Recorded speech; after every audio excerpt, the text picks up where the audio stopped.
let's make these high protein cinnamon rolls. Today I'm sharing with you 3 different variations: a traditional cinnamon roll, a pumpkin spice cinnamon roll, and a chocolate walnut cinnamon roll. Each of these has 18 grams of protein per serving. Let's get started.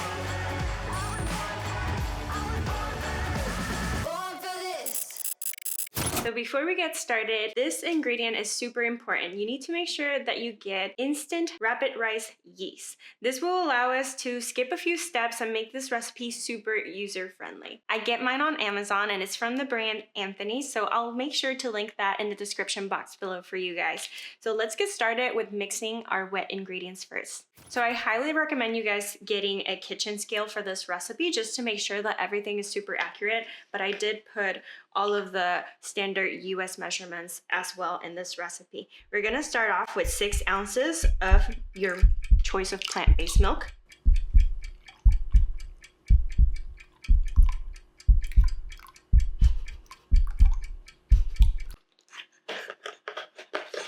Vegan yogurt, and if you're doing the pumpkin spice variation, you can sub the vegan yogurt for pumpkin puree.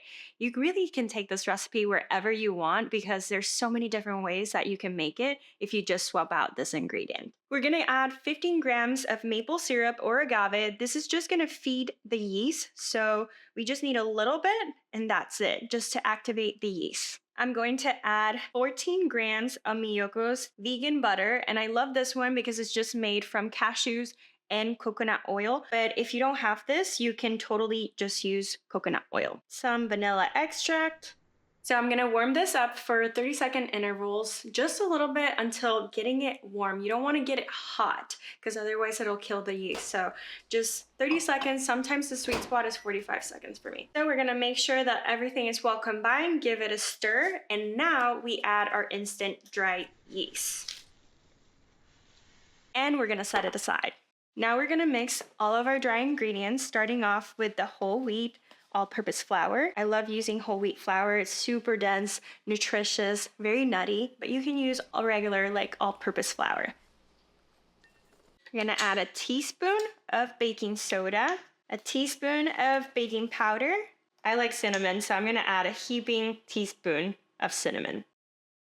So at this point, if you prefer a sweeter dough, this is your chance to add your favorite sweetener. I recommend using either stevia or monk fruit sweetener if you want to keep that sugar low, but feel free to add coconut sugar or cane sugar if you like. I myself prefer not a sweet dough just because I like adding maple syrup once they're baked up, or like a maple cream cheese frostings. I'll share that one with you in a little bit. So now we're going to add the wet ingredients into the dry mixture, and I'm using a stand mixer, but you can totally do this by hand. We're just gonna mix it on low. So I like to check it around 2 minutes. Because of the vital wheat gluten, I don't wanna make this dough super tough, so there is such thing as over mixing it, so I have to be very careful. I just want everything to be well combined, but I do want kind of like a matte finish. So I'm gonna leave this for another 2 minutes.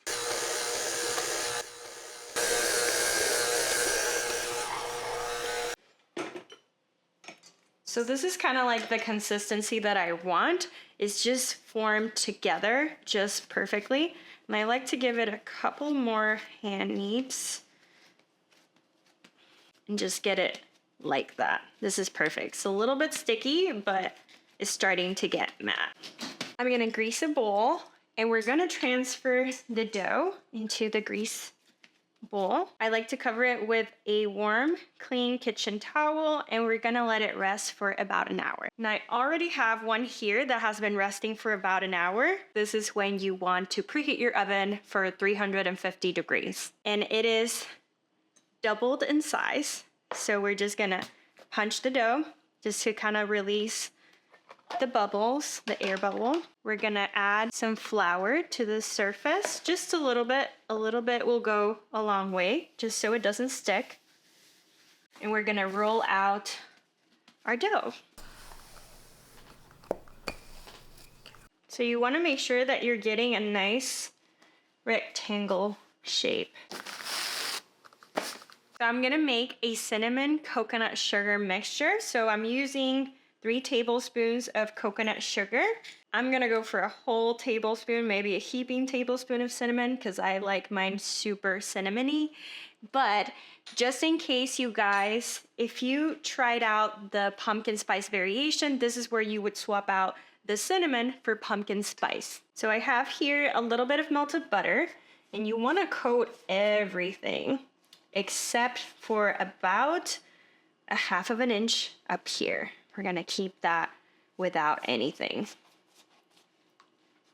We're gonna sprinkle the coconut sugar and cinnamon mixture all over. And again, we're gonna leave that little bit at the end without. And this is also the point that if you want to add any fun fillings like chocolate chips or like more pumpkin puree if you're doing the pumpkin spice one, or pecans, like you can have so much fun with this part right here. And again, if you want to make it sweeter, just add more sugar. So we're gonna spread that out. Let me know in the comment section what flavor combo and filling would you add to your protein cinnamon rolls. So now we're gonna start rolling from the end to the part that doesn't have any filling.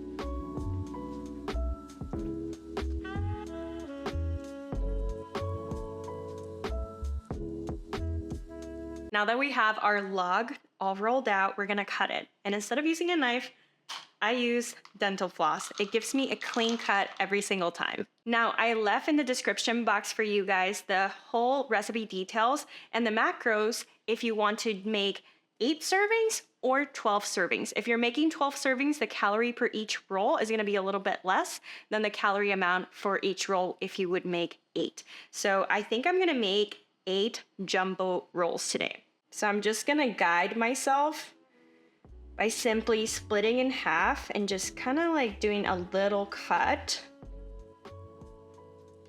and then going halfway in each of those so I can have 8. They're a little bit over an inch, I would say. Then you put the dental floss on the bottom and you're going to cross it like so, and then really quick, do that, and you get a clean cut every single time. So I have here a sheet with a silicone pad, but if you don't have a pad, you can use parchment paper to prevent sticking. And I'm just going to put my cinnamon rolls like that. We're gonna continue cutting.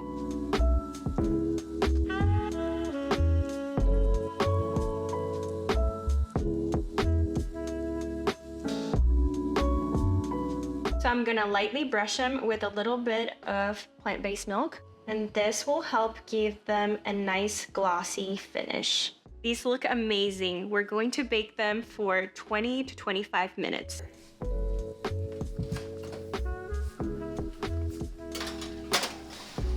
So while the cinnamon rolls are baking, we're gonna work on our cream cheese frosting. I'm using the non-dairy Kite Hill cream cheese.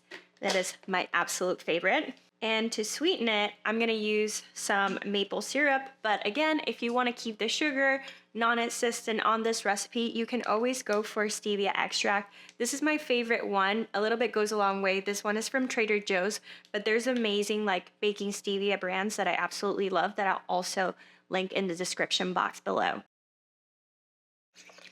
And I'll add about a tablespoon of plant-based milk just to thin it out a little bit. And that is it. Super easy and simple to make this epic cream cheese frosting.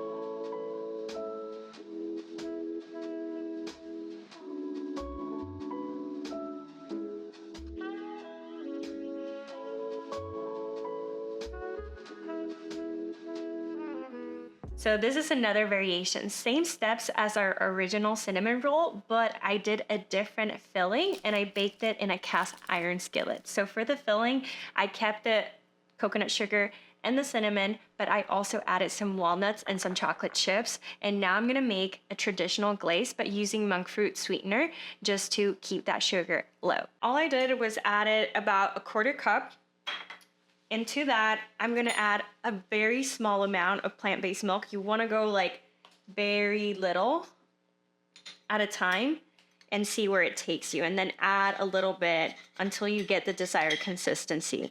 We're gonna mix that up. Right now it's pretty thick, so I'm gonna add a little bit more, probably like half of a tablespoon. So it would be a total of 1.5 tablespoons of plant-based milk to a 1/4 cup of powdered monk fruit sweetener.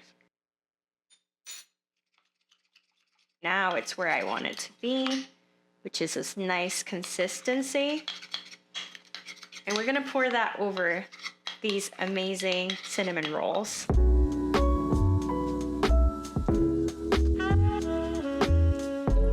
Look at how amazing these look. You can serve this for breakfast for the whole entire family. I am just obsessed, and I know I'm gonna be making these on repeat. So here is the pumpkin spice variation, and it's the same process again as the first cinnamon roll recipe, but we subbed out the yogurt for pumpkin puree and the cinnamon in this recipe for pumpkin spice.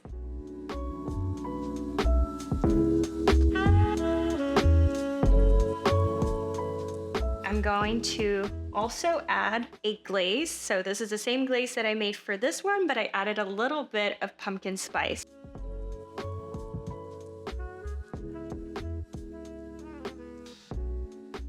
So here they are, all 3 amazing variations. I cannot wait for you guys to try this recipe, and let me know in the comment section which one are you most excited to try. Don't forget to give this video a like and subscribe to the YouTube channel if you're new here, and I'll see you on the next one. Bye. It's so good. Look at that. Look at that. You need to try this.